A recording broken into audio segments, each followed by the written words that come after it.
Assalamualaikum warahmatullahi wabarakatuh. Salam sejahtera. Semoga teman-teman semua sehat semuanya. Amin ya rabbal alamin. Kali ini kita ke Tim Nasional Indonesia Senior, di mana Tim Nasional Indonesia Senior akan menghadapi Timnas Lebanon dalam laga FIFA Matchday Grade A atau laga persahabatan menuju dalam rangka menuju kualifikasi Piala Dunia ronde keempat yang akan berlangsung di bulan depan, bulan Oktober, menghadapi Arab Saudi dan juga Irak.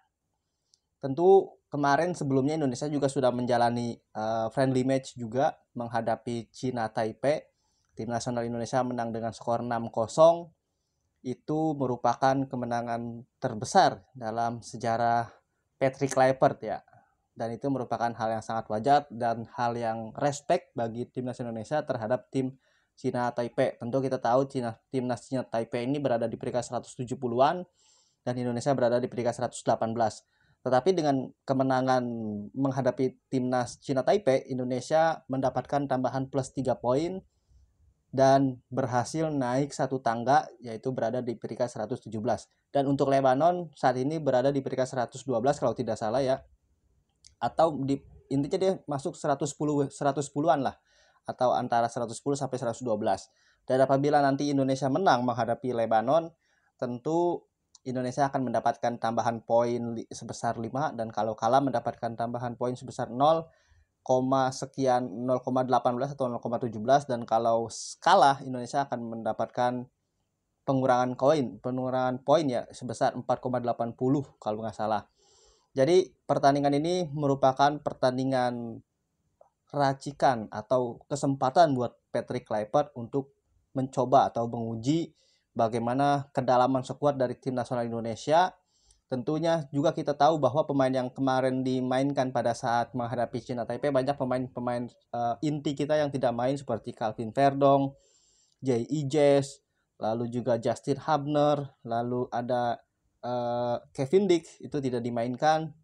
Mungkin juga bisa, atau ini merupakan taktik dari Patrick, akan dimainkan ketika menghadapi Lebanon. Dan tentunya kemarin ketika menghadapi Cina Taipei permainan menggunakan back 4. Dan tampaknya ketika menghadapi Lebanon, Indonesia juga akan menggunakan back 4. Ya, mungkin di kanan nanti akan ada Kevin Dick, ada Jay Ijes, sebelah kirinya mungkin Rizky Ridho atau Justin Hubner, dan kirinya bisa nanti Calvin Verdong. Dan tentunya kita mendapatkan kabar baik bahwa kemarin ketika pertandingan menghadapi Cina Taipei ada 2 debutan baru bagi tim nasional Indonesia, yaitu Miliano Jonathan dan juga Mauro Zylstra. Tentu nanti Mauro Zylstra kita harapkan bisa menjadi starter ketika menghadapi Lebanon. Bagaimana kualitas Mauro Zylstra ini sangat baik, body balance juga sangat baik, dan Miliano Jonathan juga bisa dimainkan di awal, tentu bisa menggantikan posisi Egy. Kalau kemarin ketika menghadapi Cina Taipei itu banyak pemain dari BRI Super League, tentu ada Egy Maulana Fikri, ada Yakob Sayuri, ada juga Sen Patinama, Nathan Beckham, ya Ramadan Sananta, Jordi Amat. Itu banyak pemain-pemain dari BRI Super League, dan tentunya kita berharap nanti Patrick Kluivert memainkan skuad full ya pada saat menghadapi Lebanon. Tentu bagaimana kita bisa melihat taktik permainan dari Patrick Kluivert ini dengan pemain inti kita. Mungkin di tengah bisa Tom Hai dipasang, atau mungkin Tom Hai dijadikan pemain cadangan. Kita akan lihat lagi nanti Nathan Choaon yang kemarin bermain dengan sangat baik, militan sekali. Apakah nanti ketika ditandemkan dengan Tom Hai apakah bisa menyetel atau tidak? Apakah nanti Mark Klok ketika dipasangkan dengan Tom Hai apakah bisa nyetel, atau juga nanti Joey Pelupesi bisa dicoba-coba ya. Bisa dicoba mungkin Tom Hai dipasangkan dengan Nathan Choaon, Joey Pelupesi dipasangkan dengan Mark Klok, karena Mark Klok ini bisa sebagai DMF, bisa juga sebagai pengatur serangan ya, karena di Persib Bandung dia juga sebagai otak penyerangannya Persib Bandung. Tetapi kemarin ketika menghadapi timnas Cina Taipei, ketika Tom Hai masuk itu Mark Klok menjadi posisi DMF, artinya dia menggantikan peran dari Nathan Choaon. Dia menjadi pejuang gelandang pengangkut air kalau bahasa Indonesianya seperti itu. Ya, jadi itu yang kita harapkan. Dan di kanan mungkin nanti bisa alternatif Miliano Jonathan.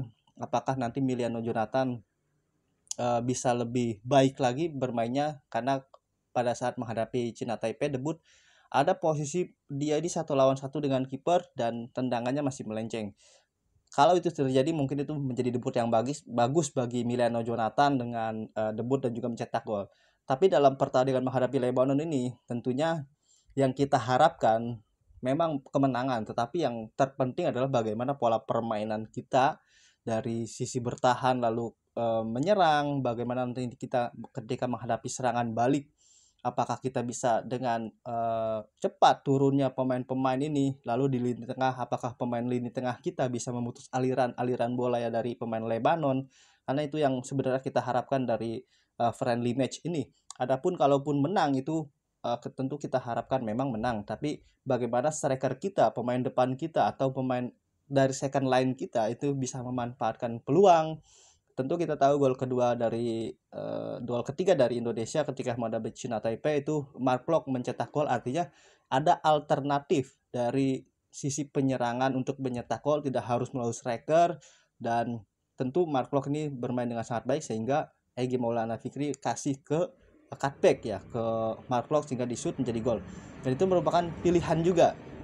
Nanti apakah kita bisa memanfaatkan peluang-peluang dari set piece, dari sepak pojok, dari tendangan bebas, lalu apakah kita nanti bisa menghalau bertahan ya dari set piece serangan lawan, sudut, lalu juga free kick, itu sebenarnya yang harus kita ambil, kita pelajari dari friendly match ini. Di sisi lain juga kita harus menang, dan apakah nanti Patrick Kluivert punya plan A, plan B, plan C ketika nanti kita menghadapi kebuntuan ya.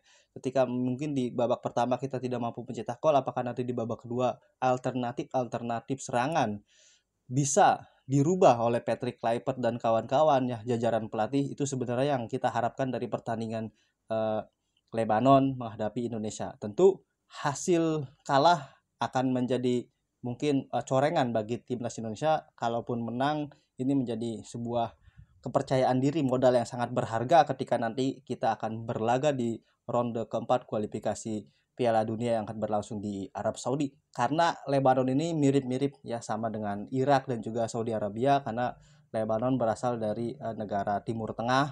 Kita tahu mungkin gaya permainannya hampir sama. Apakah nanti biasanya kalau Timur Tengah tuh kalau zaman dulu ketika menghadapi Indonesia selalu menggunakan bola-bola atas melalui sundulan. Tapi kita juga punya kiper yang jangkung, Jai Ijes yang jangkung ya. Jadi mungkin kita bisa halau serangan itu dan meredam serangan itu, dan mudah-mudahan yang terpenting adalah kita bisa clean sheet dan bisa mencetak gol, memanfaatkan peluang sekecil apapun menjadi gol. Itulah gunanya kita friendly match, dan nanti Patrick Kluivert harus melakukan simulasi plan A, plan B, plan C, dan sebanyak-banyaknya plan, karena ini merupakan menjadi alternatif pilihan kita ketika nanti kita berlaga di laga yang sangat krusial, 2 pertandingan sangat krusial ya di bulan Oktober ronde keempat. Oke, nanti teman-teman silakan pendapatnya mengenai timnas Indonesia menghadapi Lebanon. Tentu kita semua mengharapkan menang, tetapi yang terpenting adalah bagaimana pola permainan kita menghadapi Lebanon. Apakah kita sudah kental formasinya menggunakan 4 back, atau mungkin nanti bisa ada alternatif ketika kita menghadapi kebuntuan, atau bisa merubah formasi serangan, gaya permainan. Itu yang terpenting, apakah kita tidak monoton ya. Yang penting kita tidak monoton, banyak alternatif yang harus kita jalankan untuk mencetak gol sebanyak-banyaknya. Oke, mudah-mudahan nanti Emiliano Jonathan atau Mauro Zilstra bisa mencetak gol debut bagi tim nasional Indonesia. Demikian.